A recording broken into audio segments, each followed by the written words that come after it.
Baik, pada video kali ini kita akan melanjutkan pembahasan terkait dengan fungsi variabel kompleks. Di sini materi yang akan kita bahas adalah exponential form atau bentuk eksponensial dari bilangan kompleks. Sebagaimana yang kita biasa dapatkan, kita sering mengenal koordinat polar, koordinat siku, dan koordinat, ya ada juga koordinat pola kalau tidak salah. Di sini kita lebih ke koordinat polarnya yang dihubungkan dengan bilangan kompleks. Misalnya kita punya bilangan positif R dan bilangan theta menjadi koordinat polar. Biasanya itu kalau di bentuk koordinat polar ini biasa ditulis, yang di sini biasa ditulis R, theta seperti itu. Sekarang ini kita mau kaitkan dengan koordinat siku. Koordinat siku dalam artian di sini koordinat yang menyatakan nilai dari suatu bilangan kompleks. Tapi di sini kita khususkan hanya untuk bukan dikhususkan sih. Di sini kita hanya membicarakan untuk yang bilangan kompleks tidak nol. Sedangkan untuk bilangan kompleks nol itu tidak dibicarakan untuk bentuk eksponensial ini. Sekarang berdasarkan ini kalau kita perhatikan bentuknya di koordinat kartesius. Kalau misalnya kita buat bentuk koordinat kartesiusnya seperti ini, kita buat yang sederhana saja. Katakanlah di sini nilai kompleksnya x, y-nya. Tentu di sini nanti tetanya itu di sini. Tetanya di sini. Ini theta. Nanti di sini kita bisa lihat bahwa x ini rumusnya adalah ini. R cos theta. X di sini R cos theta, karena kan di sini R-nya kan yang ini, yang jarak dari koordinat ke pusat atau pangkal koordinat. Sehingga jika kita perhatikan ininya, bentuk segitiganya dia siku-siku di sini. Maka tentu berlaku aturan cos di sini. X-nya kan segini di sini, di bawah. Ini X-nya di sini, di bawah situ. Sehingga berlaku itu koordinat siku-siku. Jadi dengan cara yang sama juga diperoleh y-nya nanti itu R sin theta. Sehingga bilangan kompleks z sama dengan x tambah y ini bisa ditulis menjadi z sama dengan, bentuk polarnya adalah z sama dengan R dalam kurung cos theta tambah y sin theta. Dengan di sini kita perhatikan seperti tadi yang di awal saya katakan bahwa z-nya itu tidak boleh nol, karena untuk z sama dengan nol itu kita tidak mendefinisikan koordinat tetanya. Tetanya tidak didefinisikan untuk z sama dengan 0. Demikian juga kita bisa lihat bahwa R-nya di sini, R ini kan panjang vektornya, maka nilainya adalah positif, tidak dibolehkan tidak positif. Jadi dia tidak boleh negatif dan tidak boleh 0 R-nya. Kita bicara di sini R yang positif saja.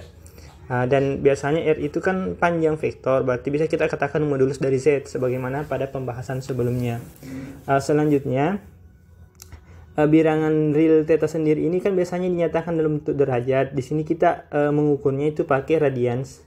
Tapi ini tinggal dipahami saja karena di sini kan sin dan cos pakainya. Seperti itu.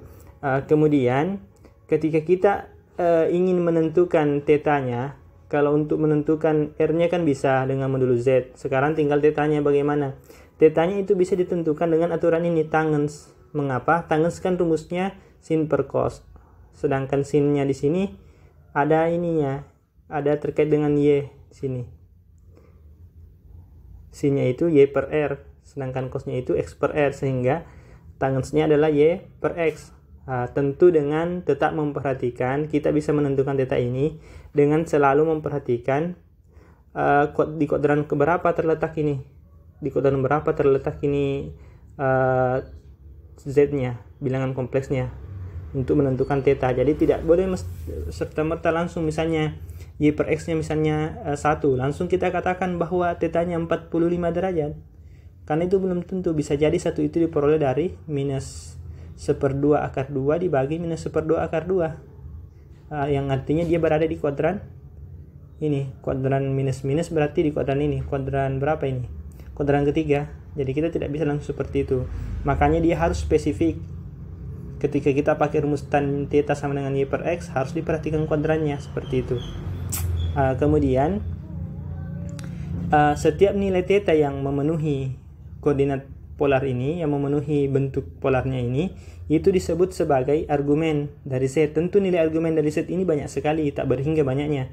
karena theta itu kan berputar, bisa dilihat di sini berputar kembali lagi, dia akan menjadi sebanyak tak berhingga nilainya. Maka kita katakan theta ini adalah argumen dari Z. Kemudian yang menarik di sini adalah kita bisa mempersempit pembicaraan terkait argumen dengan membatasinya pada nilai prinsipal dari argumen, atau biasa dikatakan argumen prinsipal.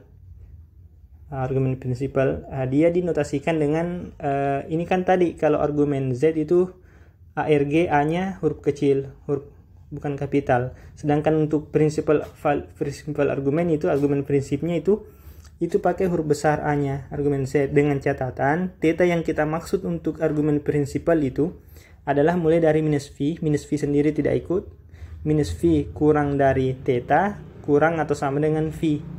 Jadi batasan nilainya itu mulai dari minus V-nya sendiri tidak ikut, yang boleh jadi ininya nilainya. Jadi dia menghitungnya dari arah minus V. Jadi kalau misalnya kita punya seperti ini, nilai yang boleh ambil untuk tetanya itu minus V, berarti kan ke arah sini. Ini kan 0 misalnya di sini, ini kan 0 derajat, berarti ke arah sini. Ini nanti ini di sini minus V per 2. Di sini minus V. Ini minus V, tapi minus V-nya sendiri tidak ikut. Kita ambil nilai yang V-nya, yang dari arah sininya yang kita ambil. Yang kita ambil sebagai nilai itu dari sini. Ini diambil ini V. Minus V dan V itu kan sama. Tapi yang kita ambil sebagai nilai adalah yang V-nya. Jadi yang diperhatikan itu di sini nilainya, batasannya. Itu adalah argumen prinsipal. Secara tidak langsung kita telah mendapatkan bahwa argumen Z itu rumusnya adalah argumen prinsipal dari Z tambah 2NV. Saya kira ini cukup jelas, karena ketika ditambah 2NV maka dia akan kembali ke tempat semula menggunakan sifat ini, sudut, perputaran sudutnya kan seperti itu. Misalnya di sini kita punya, katakan misalnya di sini adalah 30 derajat. Maka di 30 derajat ini kalau kita tambahkan 2NV, misalnya tambah 2 kali 1 kali V, berarti tambah 2V putar satu kali berarti kan begini, akan kembali lagi ke semula. Misalnya diputar misalnya minus 2 kali, minus 2V, berarti kan terbalik, sepertinya akan kembali ke tempat semula. Seperti itu maksudnya. Selanjutnya kita bisa lihat bahwa Z ini kita bisa lihat akibat lain dari pembatasan ini yang kita ambil adalah V yang positif, bukan V yang negatif untuk tetanya. Maka untuk nilai Z yang merupakan bilangan real negatif, jadi kita tidak memperhatikan unsur imajinernya di sini, maka argumen Z-nya itu mempunyai nilai V di sini. Berarti kan dia nilainya V di sini. Seperti tadi yang kita bilang kita bahas di sini, tidak diambil yang minus V-nya. Minus V juga bisa, tapi untuk argumen prinsipal itu kita hanya menggunakan yang positifnya. Seperti itu. Perlu diperhatikan di sini, sangat perlu diperhatikan, nilainya bukan dari 0 sampai 2V, tapi dari minus V sampai V. Minus V-nya sendiri tidak diperhatikan. Selanjutnya kita lihat contoh. Misalnya kita punya bilangan minus 1 kurang I, bilangan kompleks yang berada di kuadran ketiga ya, karena minus 1, minus 1. Kita bisa lihat bahwa dia memiliki argumen prinsipal adalah minus 3 V per 4. Mengapa? Dia kan di kuadran ketiga. Di kuadran ketiga berarti kan di sini. Katakanlah ini minus 1, minus 1, berarti di sini minus 1-nya, di sini juga minus 1-nya. Berarti sudutnya itu yang ini. Dari sini ke sini kan 90 tambah 45. 90 tambah 45 itu 135. Tapi minus kan arahnya ke sini. Berarti minus 135, atau bisa dikatakan minus 3 per 4 V, seperti itu. Selanjutnya kita bisa tuliskan argumen dari minus 1 kurang I adalah ini. Seperti itu. Ini argumen prinsipalnya. Ini yang akan banyak kita gunakan adalah argumen prinsipal, karena untuk argumen sendiri itu terlalu banyak nilainya, bahkan tak berhingga banyaknya. Di sini kembali dipertegas di contohnya bahwa untuk argumen ini argumen prinsipalnya itu dibatasi di sini nilainya. Jadi tidak boleh kita ambil nilainya ini. Argumen prinsipal adalah ini 5 per 4 V, meskipun kalau argumen itu benar. Jadi argumen ini benar 5 per 4 V. Tapi kalau argumen prinsipal tidak benar, karena dia tidak berada di sini. ini tidak berada di sini. Seperti itu. Saya kira itu cukup jelas. Kemudian kita perhatikan lagi argumen prinsipal ini pada ruas kanan persamaan 2, maksudnya yang ini argumen prinsipalnya itu dapat digantikan dengan nilai dari argumen Z, dan kita dapat tulis seperti ini. Jadi ini untuk nilai argumen Z sama dengan argumen Z tambah 2NV. Ini argumen Z untuk penulisan saja. Argumen prinsipal ini bisa diganti dengan ini saja langsung. Bisa diganti dengan ini. Seperti itu. Itu untuk penulisan. Tapi biasanya lebih umum, lebih enak kalau kita gunakan argumen prinsipalnya. Kita cek kembali mengapa bisa kita ganti dengan nilai itu. Misalnya, kalau kita gunakan di sini 5V/4, 5V/4 di sini kan bentuknya. Kalau kita mau bawa ke bentuk itu, berarti ini kan bentuknya begini. Argumen Z sama dengan ini argumen prinsipal Z tambah 2NV. Tentu dengan ini ya, dengan itu 2NV. Kalau kita gantikan ini argumen Z-nya dengan ini minus 3/4, ini umumnya bisa ditulis seperti ini. Di sini ditegaskan bahwa sebenarnya ini tidak masalah kita gantikan dengan bentuk lainnya dari argumen biasa. Jadi tidak perlu argumen prinsipal di sini untuk menentukan argumen biasanya. Berarti ini bisa ditulis 5/4V. Mengapa demikian? Ketika kita ambil di sini nanti n-nya nanti ini -1, untuk n-1 nanti kan ini tambah 2NV. Kalau ambil n-nya -1 nanti di sini -2V. -2V berarti -8V. -8V kalau kita ambil n-nya sama dengan -1, maka dapat 5/4V tambah 2 kali 4 8/4 minus kita ambil n-nya -1. Sehingga nih hasilnya juga tetap dapat ini nanti -3/4V. Seperti itu, akan kembali juga seperti itu bentuknya. Selanjutnya kita akan bahas terkait dengan notasi seperti ini. Euler pangkat I theta ini yang banyak gunanya juga nanti, bahkan di masalah syarat batas atau persamaan diferensial itu kadang ini sangat berfungsi untuk mencari solusi dari PDB. Bentuk Euler pangkat I theta atau kadang ditulis eksponen seperti ini, eksponen I theta, itu didefinisikan sebagai E pangkat I theta sama dengan cos theta tambah I sin I theta. Yang ini cos theta tambah I sin theta, ini adalah formula Euler. Ini yang dimaksud dengan formula Euler. Di mana theta adalah ukurannya dalam radian, kita menulisnya, jadi bukan dalam derajat. Cuma kan dalam perhitungannya nanti tidak terlalu dipermasalahkan ininya. Yang penting kita sadari bahwa nilainya itu dalam radian. Ini untuk Eulernya supaya berpengaruh ke atas Eulernya. Selanjutnya bentuk polar yang tadi, yang ini, yang bentuk polarnya tadi, yang mana tadi bentuk polarnya? Bentuk polar yang ini selanjutnya kita bisa tulis menjadi ini, bentuk eksponensialnya Z sama dengan R E pangkat I theta. Mengingat tadi kan Z sama dengan R kali cos theta tambah I sin theta, berarti ganti cos theta I sin theta-nya dengan Euler pangkat I theta. Ini diambil dari bentuk atau formula Euler ini. Ini formula Euler yang menyatakan seperti ini. Selanjutnya kita bisa lihat bahwa bentuk E pangkat I theta ini nanti banyak ininya, banyak kegunaannya sepertinya ke depannya. Kita coba cek dulu contoh terkait dengan ini. Bentuk eksponen. Contoh, misalnya kita punya bilangan kompleks -1 kurang I. Jadi bilangan kompleksnya yang tadi juga.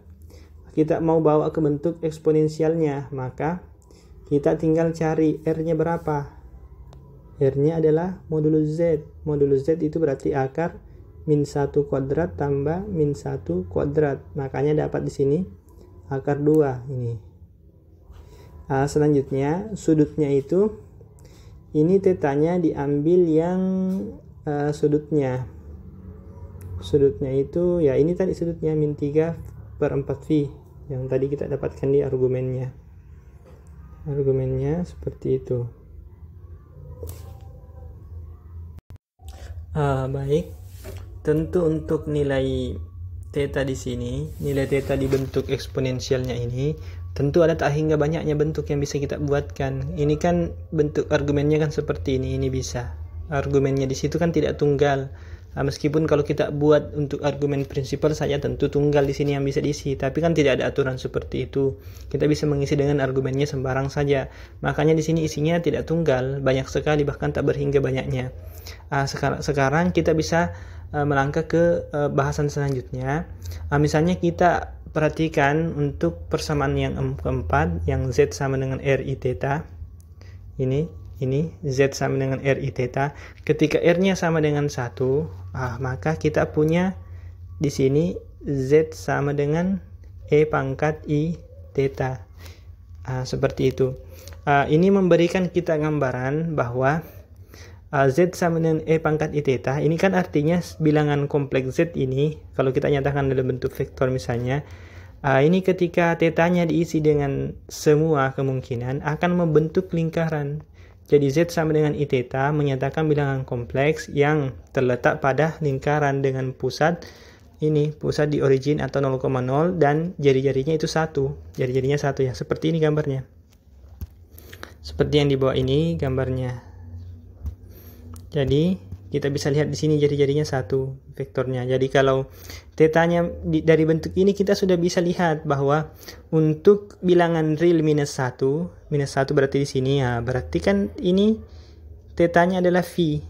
Jadi tanpa harus misalnya kita memeriksa bentuk formula Eulernya ini, tanpa kita menggunakan bentuk formula Euler seperti yang tadi, yang Euler itu yang R cos theta I sin theta, itu yang Euler.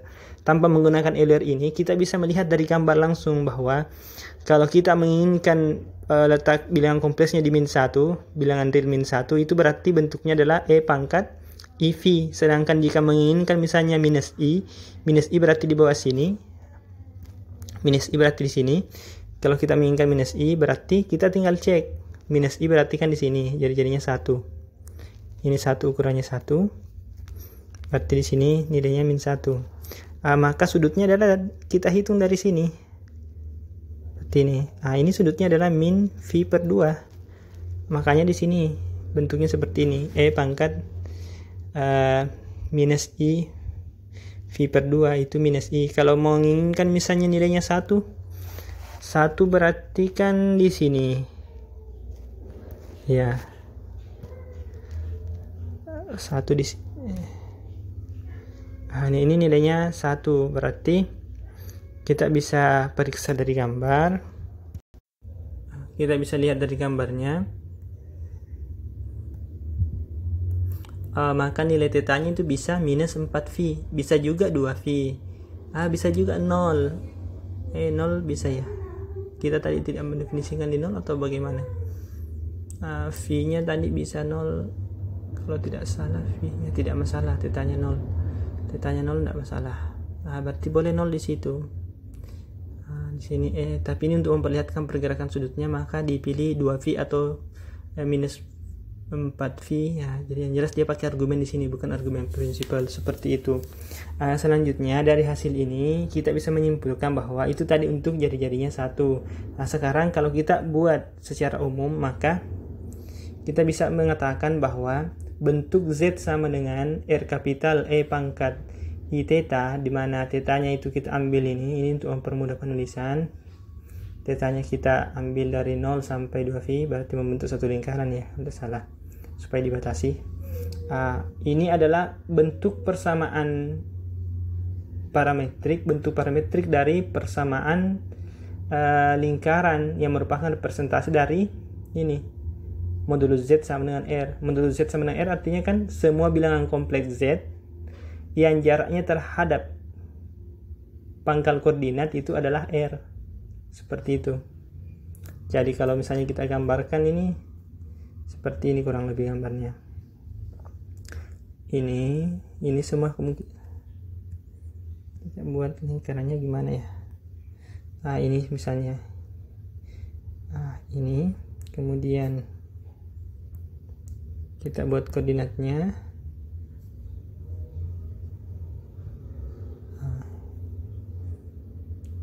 Kita buat koordinatnya Kemudian tentu dengan ini jari-jarinya ini nanti ke sini.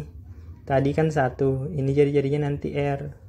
Inilah yang bentuk representasi geometri dari Z sama dengan modulus Z sama dengan R, atau Z sama dengan R E pangkat I theta, dengan tetanya dari 0 sampai 2V, seperti itu. Jadi seperti itu bentuknya. Nah, sekarang kita bisa lagi perumum selain itu. Selain itu kita bisa memperumumnya ke bentuk yang pusatnya di satu titik tertentu. Ini kan tadi pusatnya di pangkal koordinat. Ini bisa dibuat juga pusatnya di Z0 ini. Jadi kalau kita buat persamaannya menjadi Z ini sebenarnya. Modulus Z kurang Z0 sama dengan R. Nanti itu bentuknya adalah parametrik, bentuk parametrik dari bilangan ini, bilangan Z yang berjarak R terhadap bilangan kompleks Z0, seperti itu. Jadi kalau misalnya kita kembali dulu ke yang modulus Z sama dengan R, ketika kita mulai dari menilai ininya, mengambil parameternya itu dari theta sama dengan 0, berarti nilainya di sini. Di sini, kemudian tetanya naik misalnya ke 45 derajat, nanti akan sampai ke sini bentuknya. Kemudian ke 2V nanti akan ke V, misalnya akan berputar seperti ini sampai nanti ke 2V berlawanan arah jarum jam, akan membentuk lingkaran ini. Seperti itu maksudnya, ini bentuk parameternya di sini yang modulus Z sama dengan R. Kita kembali lagi, berarti begitu juga halnya dengan ini, modulus Z kurang Z0 sama dengan R, yang berarti bahwa Z itu adalah tempat kedudukan bilangan kompleks Z yang berjarak R terhadap bilangan kompleks Z0, seperti itu. Kalau kita gambarkan dalam bentuk di bidang kompleksnya itu seperti ini. Jadi ini Z0-nya, ini Z0-nya di tengah sini. Kemudian tetanya bergerak dari sini. Dari 0 sampai 2V kembali ke sini. Ketika 0 derajat berarti akan dapat di sini. Untuk 0 derajat,